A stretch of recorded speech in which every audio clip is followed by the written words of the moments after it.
ሰላም ጤና ይስጥልን ከቻናል ዋን የሀገር ውስጥና የባህር ማዶ ዜናዎቻችን ቢዝነስን ጨምሮ ወደ እናንተ የሚደርሱበት ሰዓት ላይ ነው የምንገኘው። ከዜናዎቹ ጋር ወይንሸት ዘውዴ ነኝ። አብራችሁ ቆዩ።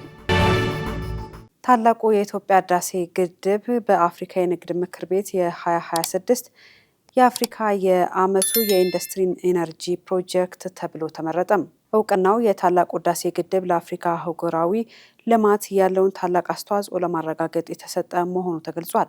የእውቅና ሽልማቱን የኢትዮጵያ ኤሌክትሪክ ኃይልን በመወከል በጋና የኢትዮጵያ ኤምባሲ ተጠባባቂ የሚስዮን መሪ የሆኑት አምባሳደር አሳየ አለማየሁ ተቀብለዋል። አትሌት ቀነኒሳ በቀለ የፋይዳ ዲጂታል መታወቂያ የብራንድ አምባሳደር ሆኖ ተሰየመ። የብሔራዊ መታወቂያ ፕሮግራም ዋና አስተባባሪ አቶ ዮዳሄ አራያ ስላሴ እንደገለጹት በዓለም አትሌቲክስ ታሪክ ደማቅ አሻራውን ያሳረፈው የቀነኒሳ ተወዳጅነት እናም በህዝብ ዘንድ ያለው ተቀባይነት ፕሮግራሙን ከዳር ለማድረስ ትልቅ አቅም ይፈጥራል ብለዋል። ህጋዊ ፍቃድ ከተሰጣቸው ተሽከርካሪዎች ውጭ መስታወት ላይ ጥቁር ስቲከር በሚለጥፉና ለአደጋ ጊዜ ብቻ የተፈቀዱ ጥሩምባዎችን በገጠሙ አሽከርካሪዎች ላይ እርምጃ እንደሚወስድ የአዲስ አበባ ፖሊስ ጠቅላይ መምሪያ አሳስቧል። ለዝርዝሩ ኤፍራታ ጥላሁን።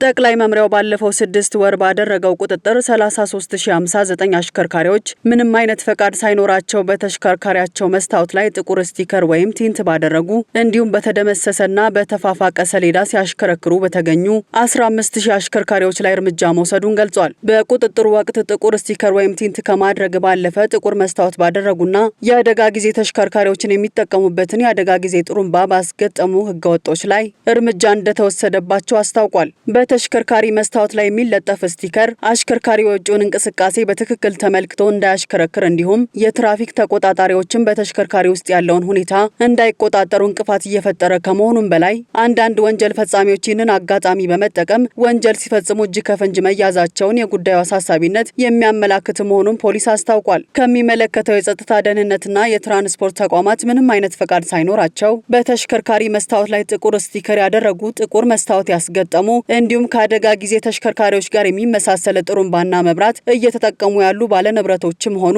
አሽከርካሪዎች ላይ ጠንከር ያለ ህጋዊ እርምጃ እንደሚወስድም የአዲስ አበባ ፖሊስ ጠቅላይ መምሪያ አሳስቧል። ኢትዮጵያውያን የሰላም ማስከበር አባል መኮንኖች ከተባበሩት መንግስታት የሰላም አስከባሪ ምስጋና ቀረበላቸው። በተባበሩት መንግስታት ድርጅት የሰላም ማስከበር ተልዕኮ ስር ከ1500 በላይ ኢትዮጵያውያን የጦር ሰራዊትና የፖሊስ አባላት በዓለም ዙሪያ በተለያዩ ቀጠናዎች አገልግሎት እየሰጡ መሆኑ ተገልጿል።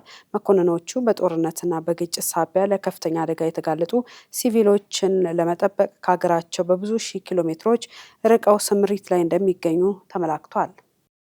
በህገወጥ መንገድ በቢሊዮን የሚቆጠር ብር ስታንቀሳቀስ የነበረች ቻይናዊት ክስ ተመሰረተባት። ቻይናዊቷ ከብሔራዊ ባንክ ፍቃድ ውጪ በኢትዮጵያ ንግድ ባንክና በአቢሲኒያ ባንክ በከፈተችው ሂሳብ በመጠቀም የባንክ ስራ ስትሰራ እንደነበር የፖሊስ ሪፖርት ያመላክታል። ለዝርዝሩ ጸጋኔ ተሰማ።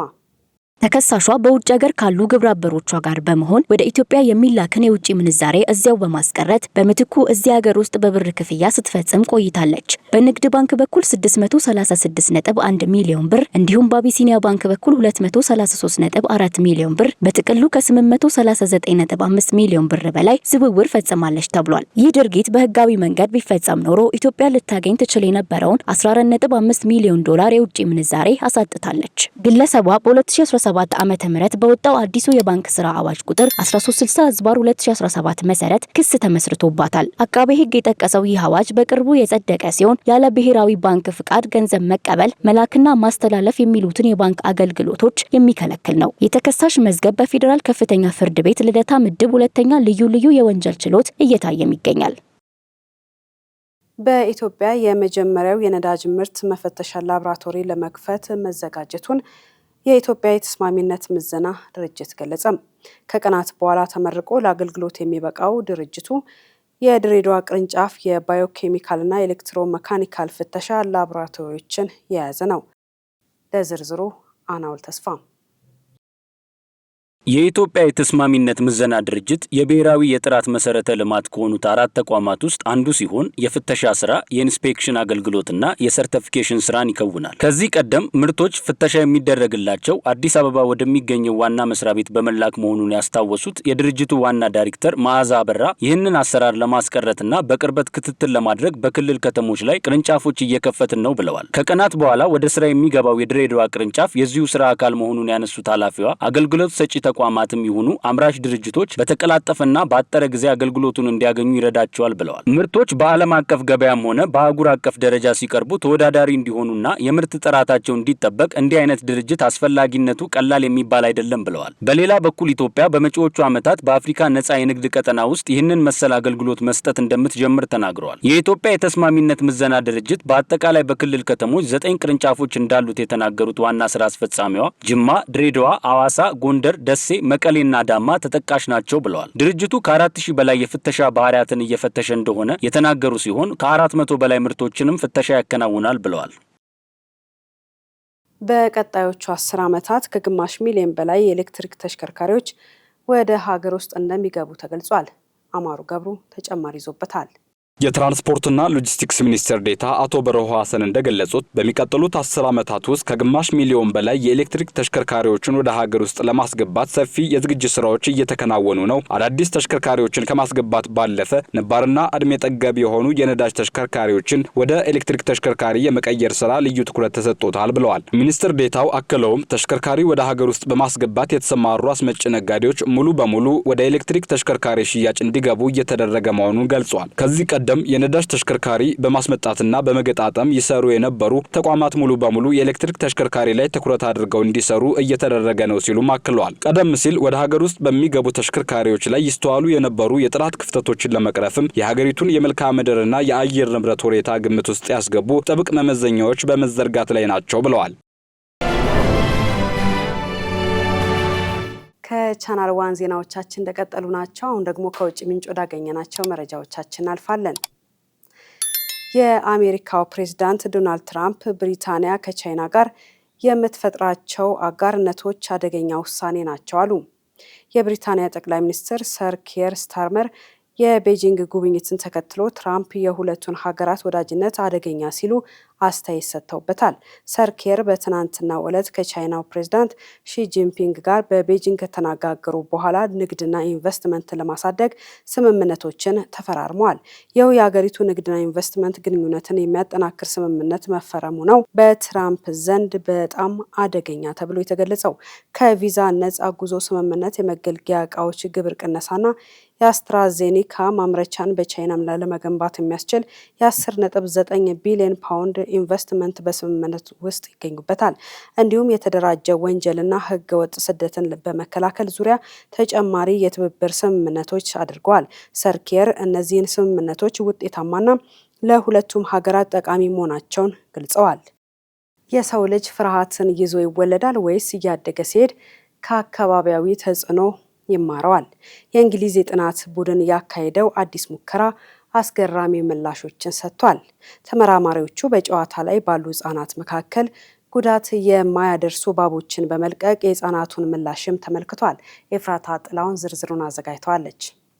በእንግሊዝ የሚገኘው ኤቢሲ ሴክተር የተባለ የጥናት ቡድን ባካሄደው አዲስ ሙከራ እንደተጠበቀው ህጻናቱ ምንም አይነት የፍርሃት ስሜት ሳያሳዩ ከእባቦቹ ጋር በነጻነት ሲጫወቱ ተስተውለዋል። ይህም በአዋቂዎች ዘንድ የሚታየው የእባብ ፍርሃት በተፈጥሮ የሚገኝ ሳይሆን አዋቂዎች ለእባብ የሚሰጡትን መጥፎ ምላሽ በማየት የሚማሩት መሆኑን አረጋግጧል። ይህ ጥናት የሰው ልጅ ገና ሲወለድ አብረውት የሚመጡ ጥቂት ተፈጥሯዊ ፍርሃቶች ብቻ እንዳሉበት ይገልጻል። ከእነዚህም መካከል አንደኛው የከፍታ ፍርሃት ሲሆን ህጻናት መንቀሳቀስ በሚጀምሩበት ቀድመው በሚታዩ የእድሜ ክልል ውስጥ የሚከሰት ነው። ሌላኛውና ዋነኛው ተፈጥሯዊ ፍርሃት ደግሞ የከፍተኛና ድንገተኛ ድምጽ ፍርሃት ነው። እነዚህ ሁለት ስሜቶች ለሰው ልጅ ህልውና አስፈላጊ የሆኑ የደህንነት መጠበቂያ መንገዶች በመሆናቸው በሰውነታችን ውስጥ ገና ከውልደት ጀምሮ ተቀርጸው ይገኛሉ። ከእነዚህ ሁለት ስሜቶች ውጭ ያሉ ማናቸውም ፍርሃቶች ግን በሂደት የሚመጡ መሆናቸውን የጥናቱ ውጤት አመላክቷል። ህጻናት አዋቂዎች ለአንዳንድ ነገሮች የሚሰጡትን የድንጋጤ ስሜት በመመልከት ወይም በራሳቸው ላይ በሚደርስ አስደንጋጭ አጋጣሚ ፍርሃትን ይላመዳሉ። በመሆኑም አብዛኛው የሰው ልጅ ፍርሃት ከአካባቢው ግንኙነቶችና ካለፉት ትዝታዎች የሚመነጭ እንጂ በተፈጥሮ የሚታደል አይደለም ተብሏል። በቀደመው ጊዜ ማጨስ፣ የተመጣጠነ ምግብ እጥረት፣ የሰውነት ክብደት መጨመር የመሳሰሉት ምክንያቶች ለልብ ህመም ሊያጋልጡ እንደሚችሉ ሲነገር ቆይቷል። በአሜሪካ የልብ ማህበር የተጠናው ጥናት ታዲያ ከነዚህ ምክንያቶች በተጨማሪ አመላክቷል ትለናለች ሄሮዳይ ንጉሴ በዘገባዋ። ብዙውን ጊዜ ስራዎቻቸውን በማታና በሌሊቱ ክፍለ ጊዜ የሚከውኑና እንቅልፋቸውን አርፍደው የሚተኙ ወይም በተለምዶ የማታ በቀቀን ተብለው የሚጠሩ ሰዎች በ79 በመቶ በልብና ተያያዥ ህመሞች የመያዝ እድላቸው ከፍተኛ እንደሆነ፣ በ16 በመቶ ደግሞ በስትሮክ የመጠቃት እድል እንዳላቸው በአሜሪካ የልብ ማህበር ጆርናል ላይ የወጣው ጥናት አመላክቷል። የስኳርና የኮሌስትሮል በሰውነት ውስጥ መጨመር፣ የደም ግፊት፣ ማጨስ፣ ውፍረትና የንጥረ ነገር እጥረት ለልብ ህመም መንስኤ ሊሆን እንደሚችል ሲነገር የቆየ ቢሆንም የተዛባ እንቅልፍም ለህመሙ ምክንያት ሊሆን ስለመቻሉ እየተነገረ ይገኛል። በሌሊቱ ክፍለ ጊዜ ላይ የማይተኙ ሰዎች ለልብ ህመም የመጋለጥ እድላቸው የጨመረበት ምክንያት በብዛት እንቅልፋቸውን በቀኑ ጊዜ ሲያከናውኑ ለብርሃን ስለሚጋለጡ ነው። በምንተኛበት ሰዓት ለብርሃን መጋለጥ ደግሞ በደም ዝውውር ሆርሞኖች ላይ አሉታዊ ተጽዕኖ በማሳደር የልብን ጤና እንደሚጎዳ ባለሙያዎች አብራርተዋል። ታዲያ በፈለጉት ሰዓት መተኛት የግለሰቦች ምርጫ ቢሆንም ከ7 እስከ 9 ሰዓት ያክል በቂ እረፍት ማድረግና ጨለማ ላይ መተኛት ለልብ ጤና ወሳኝ መሆኑን ባለሙያዎች አብራርተዋል። ዘገባው የሲኤንኤን ነው። ተደጋጋሚ ቅዠቶች ሰዎችን ለጤና እክል እንደሚያጋልጡ ጥናቶች አመላክተዋል። ሊዲያ ዝናቡ ተጨማሪ ይዛበታለች። እንደ ኤሮፓያኑ አቆጣጠር በ2025 በተደረገ ኢሮፒያን አካዳሚ ኦፍ ኒውሮሎጂ የተሰኘ ስብሰባ ላይ በቀረበው ከ183,000 በላይ የሚሆኑ አዋቂዎችና 2400 የሚሆኑ ህጻናት ላይ የተደረገ የጥናት ውጤት መሰረት ተደጋጋሚ ቅዠት የሰዎች ከ70 ዓመት በፊት የመሞት እድልን በ3 እጥፍ ጨምሮት ተገኝቷል። ይህም በሲጋራ ከመጠን በላይ ውፍረት እንዲሁም ደካማ በሆነ የአመጋገብ ስርዓት ሳቢያ ከሚመጣው ስጋት የበለጠ ሰዎችን ለሞት የሚዳርጋቸው ሆኖ ተገኝቷል። ጥናቱ ቅዠትን ፈጣን ከሆነ እርጅና ጋር ያላቸው ቁርኝት ፍንትው አድርጎ አሳይቷል። በመሆኑም የሰዎችን እርጅና በማፋጠን የመሞት እድላቸው 40 በመቶ ይጨምረዋል። ኒውሮ ሳይንቲስት የሆኑት ዶክተር አቢዴሚ ቅዠት በእንቅልፍ ጊዜ የሚከወነውን ወሳኝ የሆነ የሴል ወይም የህዋስ መታደስ ሂደትን በማዛባት የጤና ስጋት በመፍጠር ላይ እንደሚገኝ ተናግረዋል። የጥናቱ ውጤትም የመኝታ ንጽህናን በመጠበቅ ጭንቀትን በመቆጣጠር እንዲሁም ሌሎች የህክምና መንገዶችን በመከወን ቅዠትን ማከም ቶሎ የማርጀት ሂደትን ለመቅረፍና ረጅም እድሜን ለመኖር እንደሚያግዝ አመላክቷል። ዘገባው የshowbizdaily.com ነው። ብዙ ጊዜ በየዕለቱ ወይም አልፎ አልፎ የምትገለገሉበትን እቃ የት እንዳስቀመጣችሁት እየጠፋባችሁ ትቸገራላችሁ። የጤና ባለሙያዎች የማስታወስ ችግር ብቻ ሳይሆን የትኩረት ማጣትም ጭምር እንደሆነ ይናገራሉ። ታዲያ ለዚህ ይሆናል ያሉትን የተለያዩ የማስታወሻ ዘዴዎችን ጠቁመዋል። ሄሮዳይ ንጉሴ ዝርዝሩን ተከታትለዋለች፣ እንደሚከተለው ታቀርበዋለች። አእምሯችን መረጃዎችን ይይዛል፣ ይመዘግባል፣ ከዛም መልሶ ይጠቀማል። ታዲያ የተለያዩ ነገሮችን ከመዘገበበት ቦታ አውጥቶ መጠቀም ሲያቅተው መርሳት ያጋጥመዋል ማለት ነው። ቁልፌን የት አድርጌው ነው? ቆይ ያንን ዕቃ የት ይሆን ያደረኩት? የሚሉ ዝግብ አጋጥሟችሁ ያውቃል? ይህ የማስታወስ ችግር ሳይሆን የማስታወስና የትኩረት መስተጋብር መበላሸት እንደሆነ በሃርቫርድ ዩኒቨርሲቲ የስነ ልቦና ፕሮፌሰር የሆኑት ዳንኤል ሻክተር ይናገራሉ። ታዲያ ባለሙያዎች እንደዚህ ያሉ ችግሮችን ለመቀነስ የተለያዩ ዘዴዎችን ጠቁመዋል። ዕለት ዕለት የምንጠቀምበት እንደ ቁልፍ፣ መታወቂያና የኤቲኤም ካርዶች አይነት ዕቃዎች ሁሌም ቋሚ የሆነ ቦታ ወስኖ ማስቀመጥ፣ ቁልፎችን አንድ ቦታ ላይ እንደ ማንጠልጠል አይነት። አልፎ አልፎ የምንጠቀምበት አይነት ዕቃ ከሆነ ደግሞ እየተናገሩ ማስቀመጥ። ለምሳሌ ሰዓቱን ቁም ሳጥኔ ተሳቢ ውስጥ አድርጌዋለሁ ብሎ አፍ አውጥቶ ለራስ ማውራት፣ ወይም ለምን ያንን ዕቃ እዛ ቦታ እንዳስቀመጡት ለራስ መንገር። ለምሳሌ ሰዓቴን የቁም ሳጥኔ ተሳቢ ውስጥ አድርጌዋለሁ ምክንያቱም እንዳይሰበርብኝ ብሎ እነዚህን መንገዶች መጠቀም የት እንዳስቀመጥናቸው የረሳናቸውን ዕቃዎች ለማስታወስ ጥሩ ዘዴዎች እንደሆኑ የባለሙያዎች ምክር ነው። ዘገባው የአሶሺየትድ ፕሬስ ነው። ወደ ቢዝነስ መረጃዎቻችን አልፋለን።